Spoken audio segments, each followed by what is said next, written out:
Selamat pagi semua. Baik, terima kasih atas kesempatan yang diberikan kepada kami. Kami dari kelompok 3 untuk mempresentasikan hasil diskusi kami tentang kalimat. Baik, sebelum kita mulai pada materi, kami akan memperkenalkan diri masing-masing. Saya Brian Ferdinand asal Solo. Adapun teman-teman saya dari sini.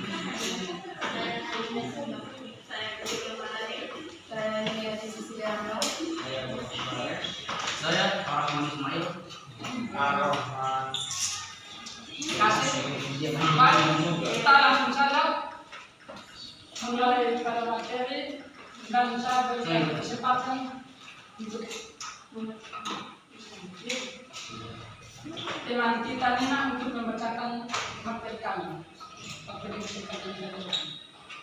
Pengertian kalimat. Pengertian kalimat secara umum adalah gabungan dua kata baik di dalam tulisan maupun tulisan sehingga berbeda. Kalimat yang baik dan benar tentunya memiliki ciri-ciri tertentu, yaitu mengandung unsur seperti s, subjek, predikat, objek dan kata keterangan, atau disingkat menjadi pola SPOK. Sebenarnya beberapa ahli juga memiliki definisi tentang pengertian kalimat. Ini satu, kalimat merupakan satuan bahasa yang secara kualitatif dapat berdiri sendiri, mempunyai pola intonasi aktif dan terdiri atas klausa. Kedua, pengertian kalimat menurut Bloomberg adalah suatu bentuk linguistik yang tidak masuk ke dalam suatu bentuk yang berbeda karena merupakan suatu bentuk yang lingkar. Tiga, hoket. Hoket 1945 menyatakan bahwa kalimat adalah sudah didengar atau bentuk yang bukan suatu bentuk grammatikal yang tidak termasuk ke dalam konstitusi gramatikal. Di sisi lain, Lagos 1998 mengatakan bahwa kalimat adalah sebuah bentuk dari ekspresi lengkap. Pendapat Lagos dipertegas lagi oleh Sultan Hadir al-Syahbara 1998 mengatakan bahwa kalimat adalah sebuah bentuk dari ekspresi lima ramat. Sementara itu, Ramat 1996 mengatakan bahwa kalimat adalah suatu gramatikal yang diperlukan adanya jeda panjang yang disertai nada aktif terus menerus. Berdasarkan definisi dapat disimpulkan bahwa kalimat adalah satuan bahasa terakhir yang berkekuatan yang dapat berdiri sendiri dan mengandung pikiran lengkap. Dan LDKK dalam buku tulisan kalimat diucapkan dalam suara natural dan keras lembut diselah nada. Diakhiri intonasi akhir yang diikuti oleh kesenyapan yang menunjukkan terjadinya kepaduan, baik asimilasi bunyi maupun proses fonologis lainnya. 7. Tidak laksana. Pengertian kalimat menurut pendapat tidak laksana 2001-92 kalimat sebagai satuan bahasa yang secara wajib berdiri sendiri, mempunyai pola intonasi final dan secara aktual maupun potensi terdiri dari klausa. Klausa bebas menjadi bagian kognitif mencatatkan suatu proposisi yang merupakan gabungan klausa atau merupakan satu klausa. Kalau satuan bebas, lima seluruh salah dan sebagainya. 8. Menurut ahli tata bahasa kalimat dalam buku C 1994, kalimat adalah susunan kata-kata yang teratur yang berisi pikiran yang lengkap. Unsur kalimat. Gabungan kata dapat dianggap sebagai kalimat apabila memiliki unsur-unsur pembentuk kalimat. Berikut ini unsur-unsur yang selalu dicatatkan pada sebuah kalimat, yang lainnya. 1. Subjek. Subjek sering disebut sebagai unsur inti atau unsur pokok pada sebuah kalimat. Biasanya berupa kata-kata benda dan biasanya letak sebelum unsur kata. Subjek adalah bagian yang ditulis untuk menentukan pelaku dalam kalimat. 2. Predikat. Predikat yaitu unsur yang fungsinya menerangkan dan sedang dilakukan subjek pada kalimat. Predikat biasanya menggunakan kata kerja ataupun kata sifat. 3. Objek. Objek biasanya terletak sesuai predikat. Bagi predikat objek merupakan bagian predikat yang sesuai. 4. diam Keterangan pada suatu kalimat terdapat di bagian akhir. Untuk keterangan biasanya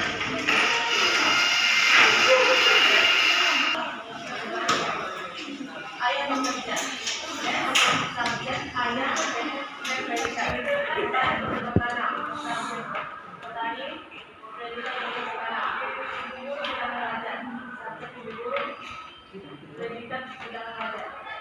2. SPO.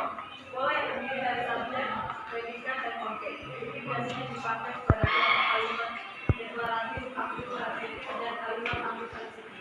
Ada beberapa contoh kalimat dalam sekolah ini adalah sebagai tiga.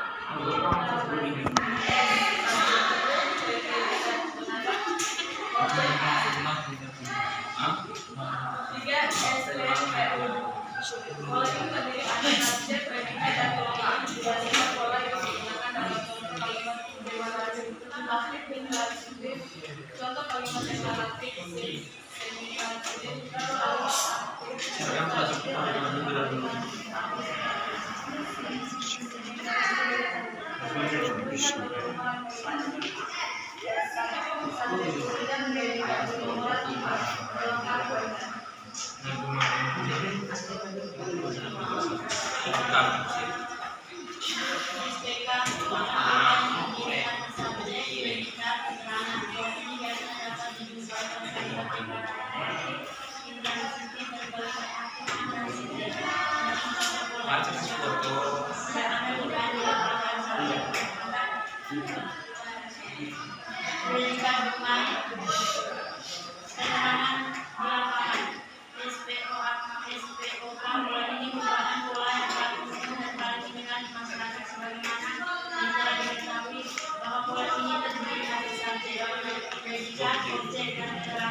pola ini terdiri atas subjek, predikat, objek, pelengkap. Pada ini sebagai berikut: ibu memberi kerja baru, subjek ibu, predikat memberikan, objek adik, pelengkap pakaian baru.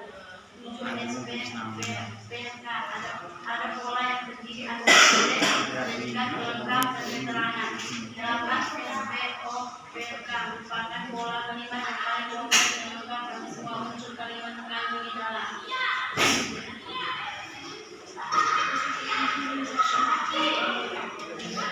Kalimat efektif. Pengertian kalimat efektif. Kalimat efektif adalah kalimat yang dapat mengungkapkan gagasan sesuai dengan yang diharapkan oleh penulis atau pembicara. Suatu kalimat dapat dikatakan efektif jika sifatnya dua pesan dapat menyampaikan kembali gagasan, pesan, perasaan, atau pengetahuan sebagaimana yang dimaksud oleh pemberi pesan. Ciri-ciri kalimat efektif: 1. Memiliki unsur penting atau pokok minimal unsur subjek dan predikat. 2. Taat pada tata aturan bacaan yang berlaku. 3. Menggunakan diksi yang tepat. 4. Menggunakan kesepadan antara struktur bahasa dan jalan pikiran yang logis dan sistematis. 5. Menggunakan kesejahteraan bentuk bahasa yang dipakai. 6. Melakukan penekanan ide pokok. 7. Mengacu pada pembahasan penggunaan kata. 8. Menggunakan variasi struktur kalimat. Syarat kalimat efektif. Ada beberapa syarat atau prinsip agar suatu kalimat dapat disebut sebagai kalimat efektif. Berikut ini 8 syarat kalimat efektif beserta contoh dan pembacanya. 1. Kelogisan. Suatu kalimat dapat dipahami apabila penulisan yang digunakan sesuai dengan ejaan yang berlaku. Contohnya, kalimat tidak efektif untuk mempersingkat waktu. Saya akan mengambil dengan cepat. 2. Ketegasan. Melakukan penonjolan terhadap ide pokok dari suatu kalimat. Ada beberapa cara yang dapat dilakukan untuk membentuk penekanan dalam suatu kalimat, yaitu meletakkan kata yang dicontohkan sebagai kalimat. Contohnya, presiden mengharapkan pada rakyat membangun bangsa dan negara dengan kemampuan yang ada pada masing-masing individu. 2. Membuat penggunaan kata yang logis. Contohnya, memang tidak efektif. Bukan 1.000, sejuta, atau 100, tapi juta rupiah. Melakukan repetisi pengulangan kata seperti satu ke akan baginya, satu ke akan pindahannya. Melakukan pertentangan terhadap ide yang dicontoh. Contohnya, Bruno bukan anak yang nakal dan kemarin tetapi baik dan penyabar.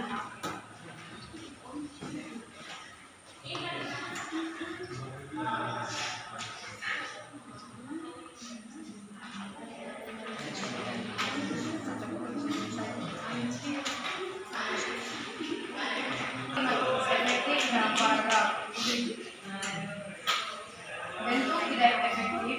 Pilihan ini merupakan salah satu dari mahasiswa Universitas Indonesia Brian kontrak rumah di daerah dekat rumah sakit. Dengan demikian, jadi untuk pergi kuliah, Brian perlu menggunakan alat transportasi umum, yaitu kereta. Selain dari Brian, banyak para mahasiswa lain di Universitas Indonesia yang tinggal di daerah dekat rumah sakit, yang juga menggunakan fasilitas kereta sebagai sarana transportasi yang digunakan oleh Brian setiap melaksanakan kegiatan kuliah. Untuk efektif, Brian merupakan mahasiswa dari Universitas Indonesia dan kebetulan Brian kontrak rumah di daerah dekat dengan rumah sakit untuk pulang dan pergi kuliah. Brian ini menggunakan transportasi umum seperti kereta. Selain Brian, ada banyak mahasiswa dari Universitas Indonesia yang juga tinggal di daerah dekat rumah sakit tersebut. Mereka juga menggunakan fasilitas umum dengan sama dengan Brian, yaitu menggunakan kereta sebagai sarana transportasi pulang dan pergi dari kegiatan perkuliahan. Kesimpulan, kalimat adalah serangkaian kata yang tersusun secara bersistem sesuai dengan kaidah yang berlaku untuk menyebabkan gagasan yang dalam perasaan yang relatif lengkap. Dalam merangkai kata tersebut, memerlukan unsur-unsur dan pola dasar kalimat agar kalimat yang terbentuk menjadi efektif. Ada 5 unsur yang membentuk sebuah kalimat, yaitu sebagai berikut: subjek, predikat, objek, lengkap, keterangan. 5 unsur tersebut disusun dalam sebuah pola dasar sehingga dapat membentuk sebuah kalimat yang efektif. Berikut adalah pola dasar membentuk kalimat: S, B, O, K, subjek, predikat, objek, keterangan. S, B, O, B, subjek, predikat, objek, pelengkap. S, B, O, subjek, predikat, objek. S, T, S, B, subjek, predikat, pelengkap. S, K, subjek, predikat, keterangan. S, P, subjek, predikat, predikat, bersifat verba.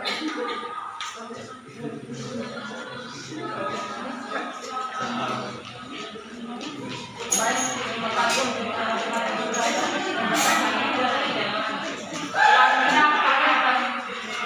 buka sesi tanya jawab. Sesi tanya jawab ini kami buka dalam 2 sesi. Sesi yang pertama kami melakukan 3 pertanyaan. Waktu yang bisa dilakukan 3. Baik, terima kasih. Saya dari kelompok 7 ingin bertanya, apa yang menyebabkan suatu kalimat itu menjadi tidak efektif? You out. Belum maju, baru dideketin.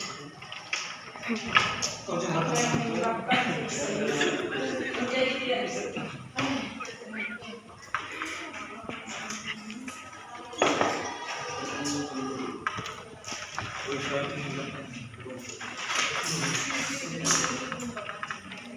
Nanti ke bantu.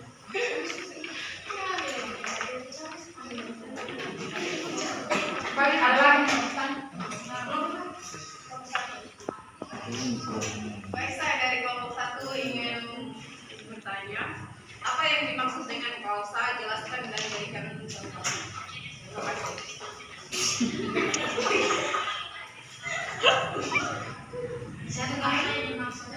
Apa yang dimaksud dengan kausa? Jelaskan dan berikan contoh.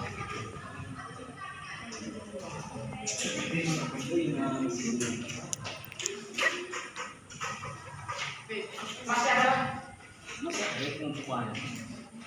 tidak. Untuk mana itu masih ada? Kalau selesai itu bisa tidak kan cuma itu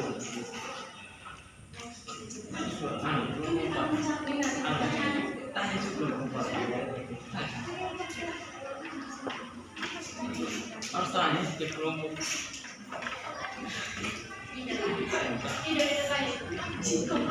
Kejadiannya kayak sumber kelas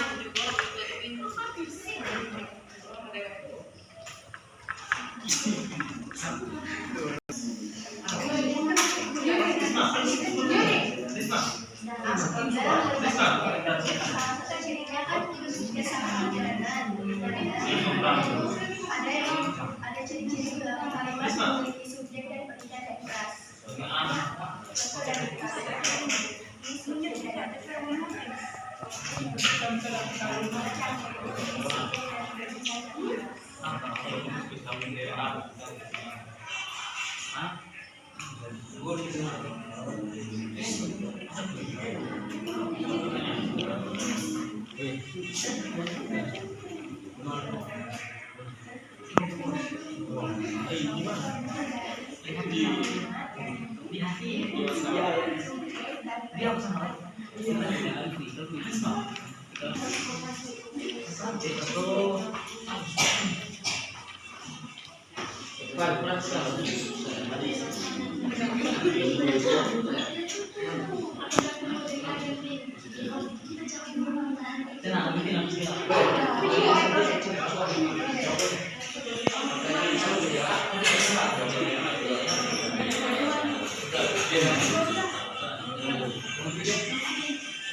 Baik.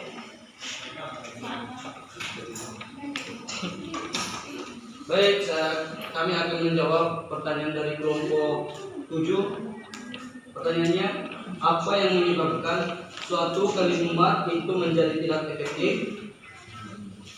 Tidak efektifan kalimat disebabkan oleh beberapa faktor, yaitu adanya kontaminasi atau keracunan, ionasme,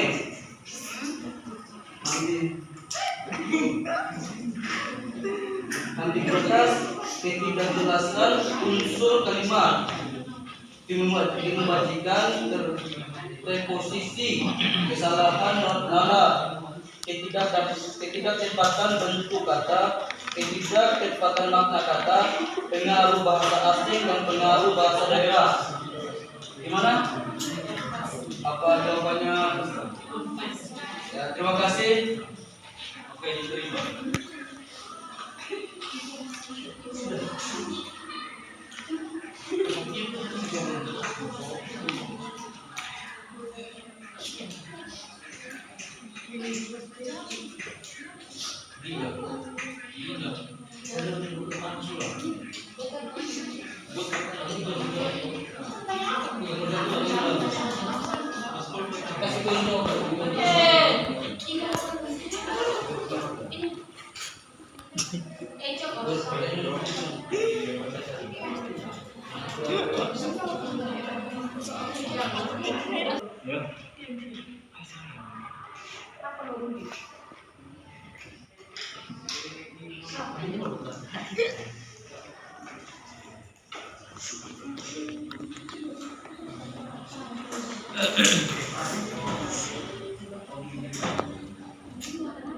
Baik, saya akan menjawab dari kelompok 1, yaitu apa yang dimaksud dengan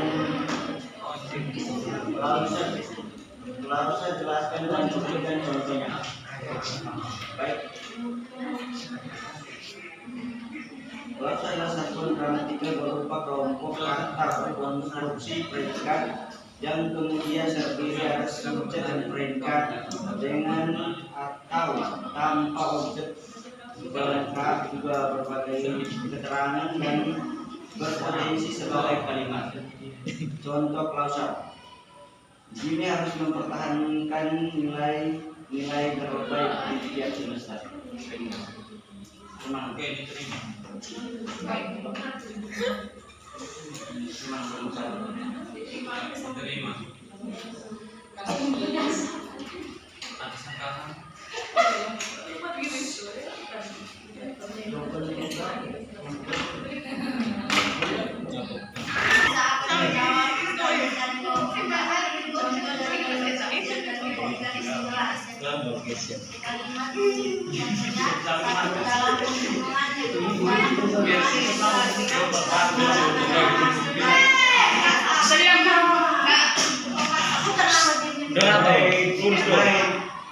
Kita diskusi. Contoh dari kalimat subjek dan predikat yang jelas. Contohnya satu, dalam pembunuhan yang dilakukan tadi malam adalah hasil dari rencana yang sangat matang. Dua, pembunuhan yang dilakukan tadi malam adalah hasil dari rencana yang sangat matang. Apa firman pada empat?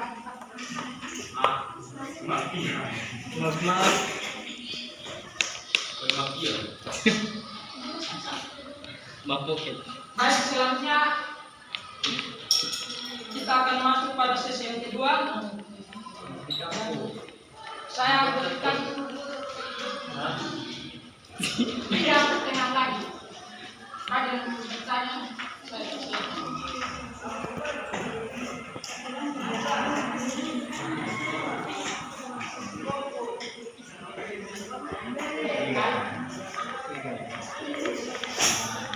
Baik, terima kasih atas waktu saya.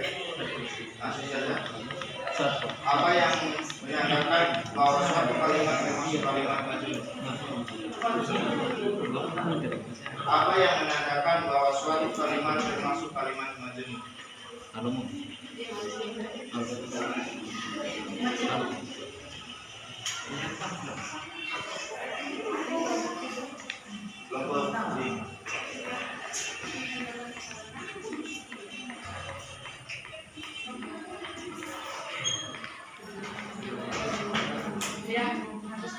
Baik, terima kasih atas kesempatan yang diberikan. Saya mewakili dari kelompok 2 menanyakannya. Jelaskan perbedaan kalimat efektif dan kalimat tidak efektif sertakan dengan contohnya masing-masing. Yang penting pertama.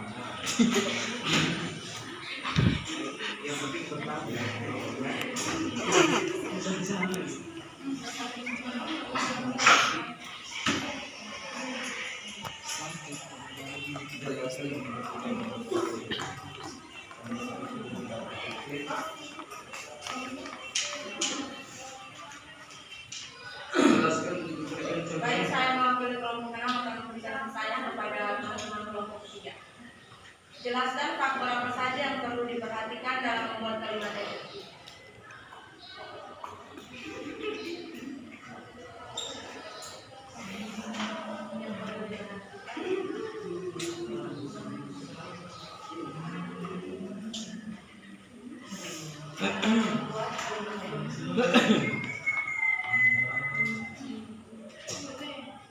Tuh. Baik, saya akan menjawab pertanyaan dari kelompok 5 soal apa yang menandakan termasuk pada intinya ada 3 ciri yang dimiliki oleh kalimat majnun, yaitu terdapat perluasan terhadap kalimat inti, perluasan ataupun penggabungan kalimat dalam turut menghasilkan pola kalimat baru, memiliki nilai dalam satu subjek yang berbeda.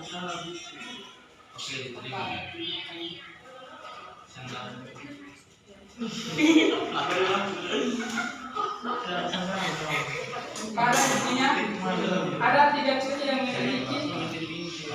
dimiliki oleh kalimat majnun, yaitu terdapat perluasan terhadap kalimat inti, perluasan ataupun penggabungan dalam kalimat untuk menghasilkan pola kalimat baru, memiliki lebih dari satu subjek ataupun predikat.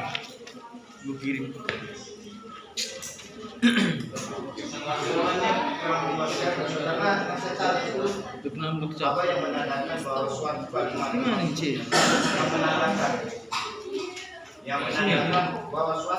termasuk kalimat majnun?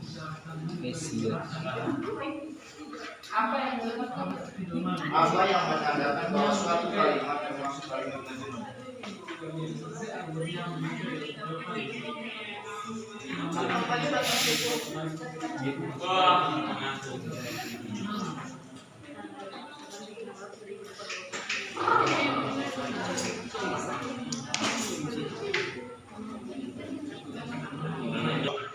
Baik, kita akan menjawab pertanyaan kelompok 5. Kalimat yang terdiri atas dua klausul maka kelas pertama atau lebih yang dapat jadi sendiri sebagai yang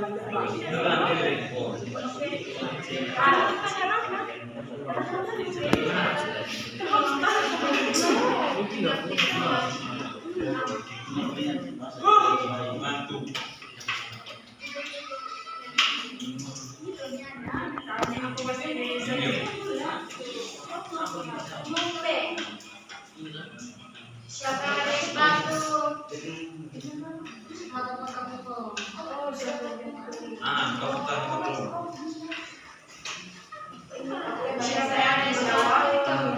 Pertanyaan dari kelompok 6, pertanyaannya jelaskan faktor apa saja yang perlu diperhatikan dalam membuat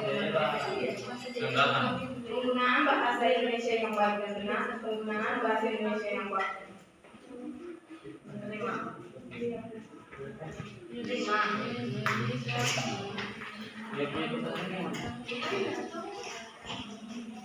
Mana pertanyaan itu?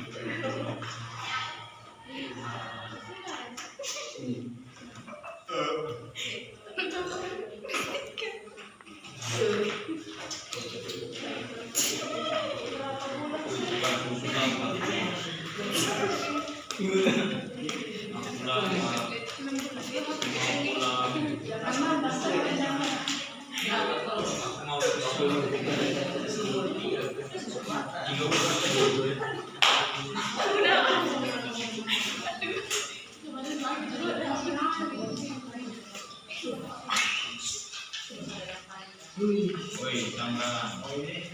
Rode. Ayo mau Iko, senyum dulu.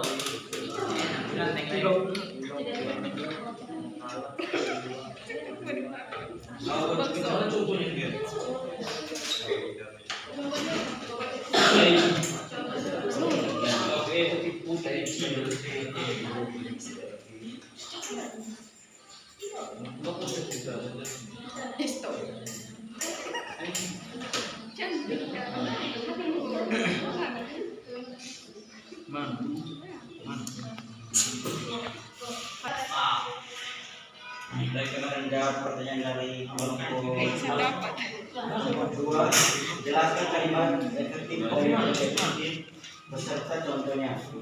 Ini sini taruh deh. Kalimat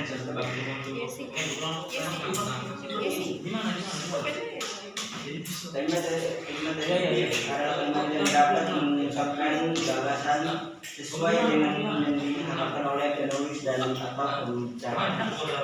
Satu kalimat dapat dikatakan efektif jika si penerima pesan dapat menyampaikan kembali gagasan, pesan, perasaan ataupun pemberitahuan sebagaimana yang dilakukan oleh penulis.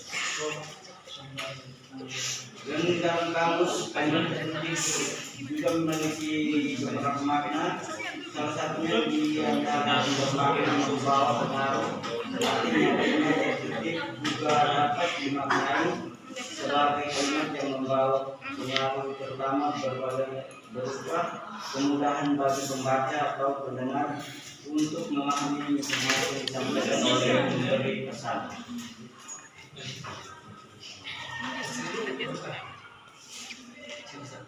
Kalimat tidak efektif adalah kalimat yang berdasarkan kaidah yang berlaku seperti unsur definisi, unsur sesuatu kalimat memperhatikan ejaan yang digunakan serta cara menggunakan yang tepat.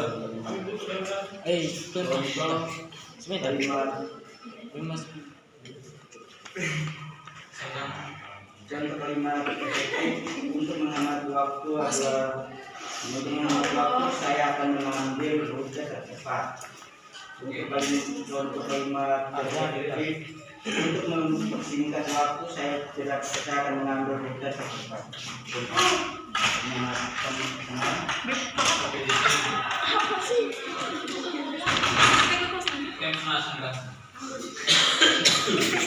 Baik, sekian hasil presentasi dari hasil kelompok kami.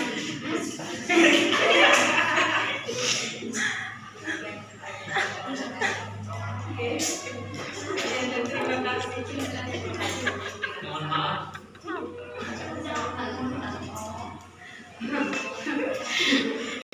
Kau presentasi kami dari kelompok 3. Jika ada kata-kata yang salah atau kurang kami mohon dimaafkan.